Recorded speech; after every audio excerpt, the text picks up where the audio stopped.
আমি চাই হচ্ছে ভোট সুস্থ হয়ে হোক, আর হচ্ছে মানে এমন কোনো প্রার্থীকে ভোট মানে দিতে চাই আর কি, যে হচ্ছে দেশের জন্য কাজ করবে। দেশেও থাকে তার মানে মাথায় আসবে, সে দেশের কথা ভেবে কাজ করবে, দেশের মানুষের ভালোর জন্য কাজ করবে। যে দেশ ও মানুষের কল্যাণে কাজ করবে, দেশের উন্নয়নে কাজ করবে, সৎ ও নিষ্ঠার সাথে কাজ করবে, তাকে ভোট দিয়ে জয়যুক্ত করে শুধু আমি না, সবার একই আশা থাকা উচিত, যাতে সবাই যোগ্য ব্যক্তিকে ভোট দিয়ে নির্বাচিত করে।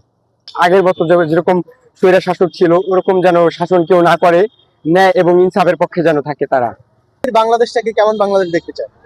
একটা সুন্দর বাংলাদেশ, যেখানে কোনো মারামারি রাজনীতি নিয়ে কোনো ঝামেলা হবে না, মানুষের সুস্থ বিচার পাবে, তারপর হচ্ছে যে যার মতো স্বাধীনভাবে চলতে পারবে, কারো কোনো ঝামেলা মানে এরকম একটা সুন্দর বাংলাদেশ চাই।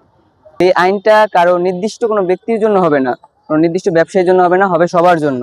বাংলাদেশটাকে ভালো দিক এগিয়ে নিয়ে যাবে।